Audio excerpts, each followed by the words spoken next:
Hello बच्चों, let's read the question. Consider A, B, C for esophagus and choose the option which have all the correct statement for it. Basically हमें 3 statement दिए A, B और C.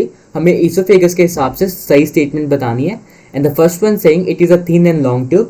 B is saying it extends anteriorly passing through neck, thorax and diaphragm.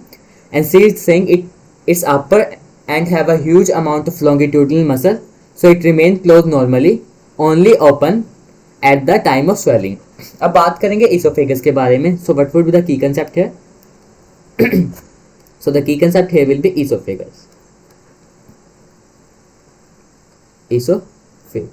Esophagus basically associated है किससे? Digestive system से.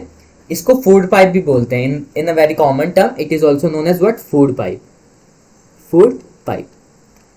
अब हमने ना esophagus को 2 रीजन्स में बेसिकली डिवाइड किया गया है, अपर रीजन और लोअर रीजन.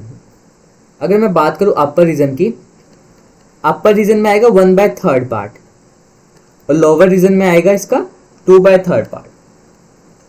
ऐसे अनइक्वल में क्यों डिवाइड किया है? क्योंकि देखो जो अपर पार्ट होता है वॉलंटरी होता है. दैट मीन्स ये हमारे कंट्रोल के अंदर हो सकता है. सो हम जब चाहेंगे we can control that.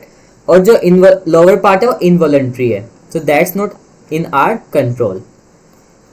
Voluntary है तो इसका मतलब इसके पास कौन से मसल होंगे? इसके पास स्केलेटल मसल होंगे. और इनवॉलंटरी के पास है तो मतलब इसके पास स्मूथ मसल होंगे. इसके पास कौन से मसल होंगे? स्मूथ.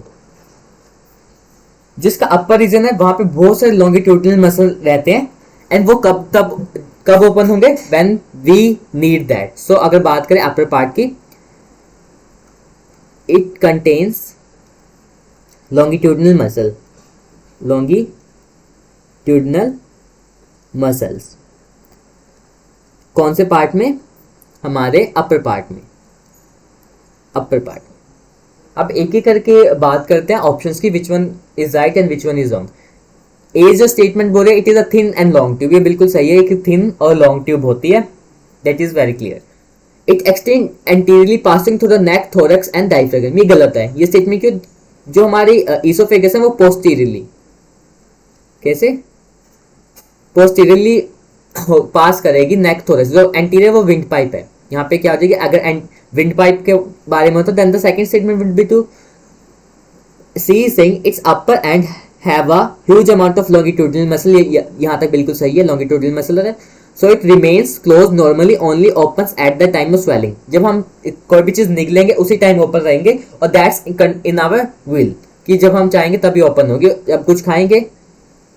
सो ये भी सही है. सो हमारा कौन कौन से स्टेटमेंट ए और सी सही है? So the answer is what? D. Only A भी गलत है, बोथ ए एंड बी भी गलत है. बी स्टेटमेंट तो हमारी गलत है. ए बी सी में ये भी गलत है. आंसर क्या हो जाएगा?